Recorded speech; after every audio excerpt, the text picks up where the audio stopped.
आज की सबसे लोकप्रिय अभिनेत्रियों में से एक मीना कुमारी को हाल ही में संपन्न हुए फिल्मफेयर पाठकों के पहले वार्षिक सर्वश्रेणी में वर्ष की सर्वश्रेष्ठ अभिनेत्री चुना गया है और उन्हें फिल्मफेयर 5 बेस्ट पुरस्कार परियोजना के तहत ट्रॉफी से सम्मानित किया जाएगा, जिसका विवरण इस अंक में दिया गया है। एक साल पहले मशहूर फिल्म लेखक, निर्माता और निर्देशक कमाल अमरोही से गुपचुप तरीके से शादी करने वाली मीना कुमारी ने कुछ हफ्ते पहले अपनी शादी की घोषणा से फिल्म जगत में हलचल मचा दी थी। यहाँ वो फिल्मफेयर के पाठकों को उस व्यक्ति के साथ अपने प्रेम संबंध की कहानी सुनाती हैं जो अब उनके पति हैं।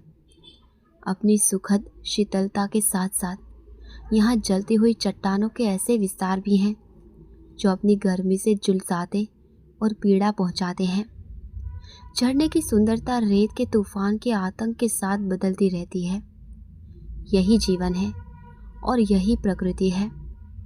मेरे लिए इतना ही काफ़ी है कि इतनी दूर का सफ़र तय करके और जो कुछ होना ही था उसे सहकर, क्योंकि ये शुरू से ही लिखा हुआ था, मैं अपनी आशा के शिखर पर पहुंच गई हूँ। अपने बचपन की ख्वाहिश को पूरा कर लिया है। उस शिखर से अपने अब तक के सफ़र को पीछे मुड़कर देखने पर वो एक धुंधली रेखा की तरह दिखाई देता है जो वास्तविकता की चमक में तेज़ी से खो रही है।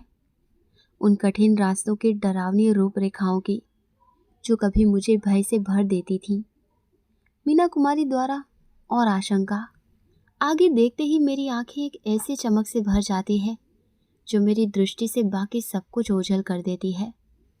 बचपन से ही मुझे पढ़ने का बहुत शौक था और मेरे बचपन का आदर्श जो मेरे दिल की गहराइयों में बसा हुआ था और मेरे गुप्त सपनों में पूजा जाता था, एक ऐसे व्यक्ति की धुंधली सी आकृति थी जो स्टार मीना कुमारी बेहद गहरे, भयानक और भयावह रूप से प्यार में डूबी हुई और कमाल अमरोही, अतुलनीय मीना कुमारी एक महान कवि और महान लेखक की प्रतिभा को निहारते हुए जो साहित्यिक उत्कृष्टता से परिपूर्ण हैं और अभिव्यक्ति को कला का रूप दे देते हैं।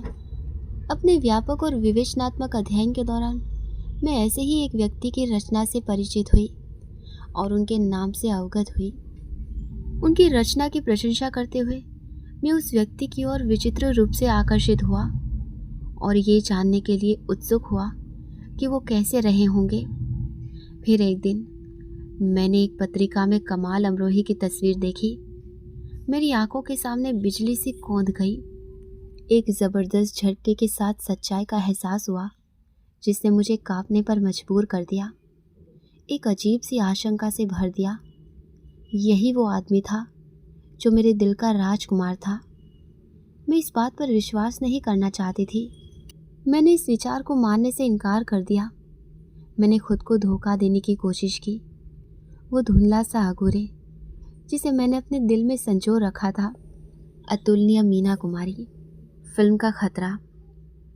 मेरे सपनों की एक धुंधली सी परछाई ने अचानक एक इंसान का रूप धारण कर लिया था। ऐसा हो ही नहीं सकता, मैं खुद से यही कहती रही, लेकिन हमेशा एक आवाज़ आती रही, मानो कह रही हो, मुझे पहचानने से मत डरो, मैं सचमुच तुम्हारा आदर्श हूँ, सिर्फ तुम्हारी कल्पना का एक अंश नहीं। और आखिरकार मैंने हार मान ली और उस आवाज़ पर विश्वास कर लिया। लेकिन ये मेरे सपने से बहुत दूर था। मेरे आसपास हर कोई कमाल अमरोही को जानता था। महल की ज़बरदस्त सफलता के बाद उनका नाम मशहूर हो गया था। मैं अकेली थी जो उनसे कभी नहीं मिली थी। मेरे जानने वाले हर कलाकार की ख्वाहिश थी कि वो उस महान निर्देशक के साथ काम करे। मेरे मन में भी यही ख्वाहिश थी, पर मैंने ऐसा नहीं किया। मैं अपने दिल की धड़कनों के आगे झुकने से डरती थी जो मुझे उनकी ओर खींच रही थी। अगर मेरा प्यार उन्हें ना मिले तो, ये सोचकर मेरा दिल टूट जाता था। एक दिन बॉम्बे टॉकीज में तमाशा की शूटिंग के दौरान मेरी मुलाकात कमाल अमरोही से हुई। आखिरकार मैंने सोचा, जिस पल का मुझे इतने लंबे समय से डर था और जिसके लिए मैंने प्रार्थना की थी, वो आ गया है। मैं अंदर ही अंदर कांप रही थी। लेकिन मैंने इसका कोई संकेत नहीं दिया। मैंने अपने प्रिय, अपने दिल के सबसे प्यारे इंसान को औपचारिक अभिवादन किया। उन्होंने भी बस औपचारिकता से जवाब दिया। मेरी तरफ एक नज़र डाली। मैंने सोचा वो घमंडी हैं। उस समय मैं हिल गई थी, थोड़ा आहत भी हुई थी। मैं उनसे पहले की तरह ही प्यार करती थी, लेकिन उनसे मिलने की संभावना से पहले से कहीं ज़्यादा डरती थी।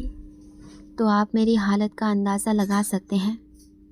जब कमाल अमरोही खुद आए और मुझे फिल्मकार के लिए निर्देशित होने वाली फिल्म अनारकली में एक भूमिका की पेशकश की, मुझे खुशी थी कि मैं निर्देशक बनने जा रही थी और उस अप्रत्याशित अवसर के लिए मैं बेहद आभारी थी जो मुझे अपने प्रिय निर्देशक के साथ काम करने का मौका दे रहा था।